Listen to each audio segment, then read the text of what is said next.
Minggu lalu, saya membaca sebuah artikel dan saya pikir isinya oke banget tentang bagaimana agar suara kita bisa didengar, terkhusus sebagai seorang wanita dan terlebih sebagai minority yang takut untuk mengutarakan pendapat atas suaranya. Padahal suaranya sangatlah penting karena mungkin satu dan lain hal menjadi risih maupun takut untuk bersuara.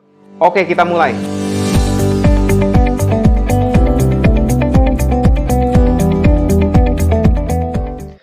Pernahkah teman-teman merasakan kondisi seperti ini?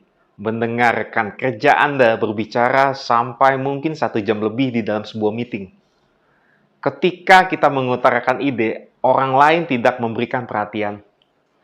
Merasakan suara Anda tidak didengar di tempat kerja. Dan ketika Anda seorang wanita atau minority yang ingin berbicara tapi dirasakan menjadi sangat sulit. Anda mungkin merasakan ide Anda tidak dianggap serius, atau bisa juga karena di dalam otak selalu terpikir tentang stereotip negatif. Sayangnya, ketakutan ini bukan tanpa alasan. Di dalam sebuah artikel dikatakan bahwa sebuah penelitian menunjukkan wanita berbicara lebih sedikit daripada pria di tempat kerja. Meskipun persepsi mengatakan banyak wanita berbicara lebih banyak. Dalam artikel di ABC News tentang sebuah studi, Women Don't Talk More Than Men, menggunakan perekam suara digital selama periode 8 tahun, para peneliti di University of Arizona mempelajari berapa banyak kata yang diucapkan oleh ratusan mahasiswa Amerika dan Meksiko selama beberapa hari. Studi menemukan bahwa wanita berbicara 16.215 kata sehari, sedangkan pria berbicara 15.669. Meskipun wanita berbicara sedikit lebih banyak daripada pria, secara statistik perbedaannya tidak signifikan. Menurut seorang profesor psikologi Matthias Armel, bahwa pria dan wanita sangat berbeda dalam proses di otak. Karena ada hormon berbeda yang beredar.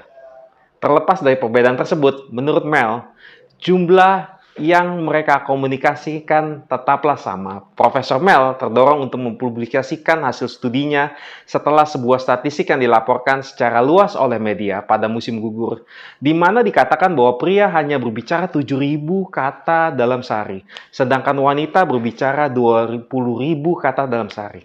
Statistik ini disebutkan pada sebuah buku yang laris, ditulis oleh Dr. Lowen Brizendini, seorang direktur klinik Women's Moody and Hormone di University of California. Ketika Brizendini menyadari bahwa angka itu didasarkan pada data yang tidak dapat diandalkan dari sebuah sumber sekunder. Dia meminta kepada penerbit untuk menghapus dari bukunya yang sudah dicetak ke-13. Terlepas dari penghapusan dan penelitian, dia sering mendengarkan keluhan di kliniknya melalui konseling pernikahan, di mana pria yang mengatakan bahwa istri mereka tidak akan berhenti berbicara.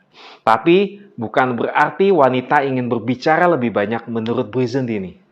Belum lagi pada posisi kepemimpinan, wanita akan menghadapi konsekuensi negatif bila banyak berbicara, dikatakan bawel, cerewet, dan lain sebagainya. Tapi menurut saya, cuek aja.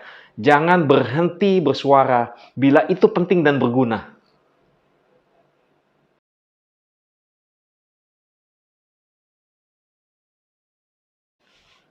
Lalu sekarang, apa yang bisa kita lakukan agar suara kita dapat didengar? Yang pertama adalah, belajarlah melepaskan diri untuk selalu berpikir menjadi orang yang disukai. Pernah kan, terkadang waktu kita mengajukan sebuah usul kepada atasan kita, misalnya mengenai hukuman bagi yang suka datang terlambat ke kantor. Kita mengusulkan untuk memberikan denda potongan gaji misalnya. Ini demi untuk perusahaan agar disiplin bisa ditegakkan. Jadi, saat pada masuk jamnya kantor, kita bisa dengan mudah berkomunikasi dan bekerja sama dengan rekan kerja kita yang terkait dengan pekerjaan. Coba bayangkan, bila kita sedang harus bertemu rekan kerja kita, alasan telat, belum datang, akan menghambat pekerjaan kita. Pasti ketika kita mengusulkan ide ini, banyak yang tidak menyukainya. Hidup ini pilihan. Tidak bisa selamanya kita disukai orang, apalagi orang banyak. Maaf, saya tidak menyebut sebuah gender, terutama bagi wanita. Wanita lebih ingin disukai semua orang. mereka lebih takut untuk silang pendapat. Tetapi perlu diingat bahwa hal ini tidak akan membantu Anda untuk maju dalam pekerjaan dan karir. Untuk mengejar tujuan Anda, semua orang berhak untuk maju kan. Jadi jangan takut untuk mengemukakan pemikiran dan pendapat Anda. Jangan selalu berpikir untuk menjadi orang yang disukai.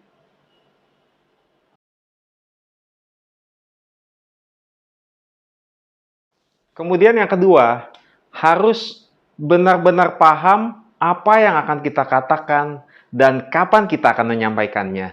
Jika memungkinkan, sebelumnya rencanakan terlebih dahulu apa yang akan kita katakan dan bagaimana mengatakannya. Lalu berlatihlah.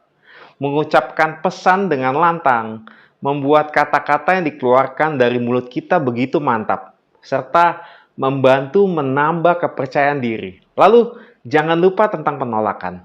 Bersiaplah kemungkinan akan adanya keberatan dan bersiaplah untuk melakukan respons. Kemudian pikirkan tentang kapan waktu terbaik untuk mengatakan apa yang menjadi suara kita. Apakah salah satu pertemuan mingguan? Selalu disisihkan waktu bagi orang-orang untuk mengutarakan apa yang ada di pikiran mereka. Atau apakah Anda lebih suka menjadwalkan pertemuan tatap muka satu dengan seseorang yang Anda anggap mudah diajak berbicara? Lalu yang ketiga, jangan lupa untuk memikirkan tentang gaya bahasa Anda. Hentikan penyaringan bahasa dan nyatakan semuanya dengan jelas. Daripada menggunakan kata-kata saya pikir atau saya merasa seperti. Lompatlah langsung ke poin Anda. Memang menyaring bahasa adalah refleks otomatis untuk terlihat lunak pada apa yang akan disampaikan. Tetapi juga dapat membuat Anda kurang percaya diri. Semakin ringkas pesan yang akan disampaikan, semakin sedikit waktu yang diperlukan untuk kita menarik perhatian agar suara kita didengar.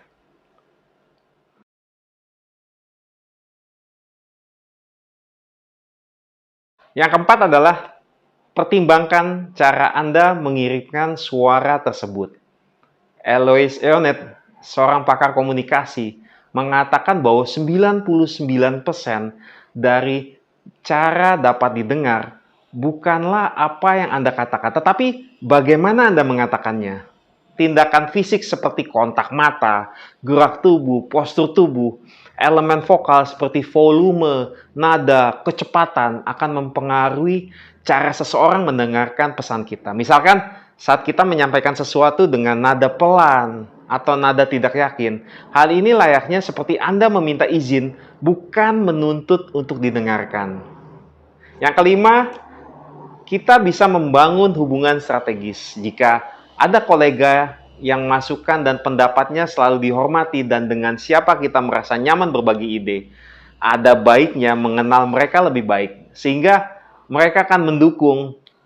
Ini bisa menjadi hubungan yang berkelanjutan, atau kita dapat meminta dukungan dalam situasi tertentu. Apabila terjadi pada meeting atau presentasi yang dimana suara kita sulit untuk didengar. Kemudian yang keenam adalah dengan mencari tempat di luar pekerjaan untuk membangun rasa percaya diri. Penting untuk menemukan lingkungan di luar pekerjaan yang mendukung. Menurut Leticia Bird, seorang certified career coach, ada kelompok khusus untuk membantu wanita dan minoritas untuk mendapatkan kepercayaan diri di tempat kerja. Atau bisa juga dipertimbangkan menggunakan pelatih karir secara pribadi.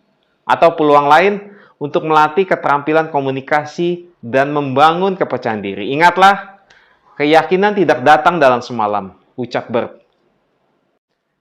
Ada pepatah mengatakan, diam itu adalah emas.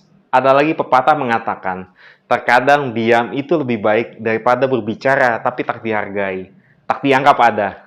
Semua tergantung Anda dan kita semua. Apakah kita harus diam, takut bersuara, ketika dirasakan ide atau pendapat kita sangatlah berharga untuk sebuah kemajuan. Mungkin ada satu pesan dari saya, jadilah berbeda dari yang lainnya, jangan jadi rata-rata. Beranikan diri untuk tampil bersuara. Terima kasih telah menyaksikan video ini ya teman-teman. Semoga bisa bermanfaat. Si Cerdik TV, unstoppable you!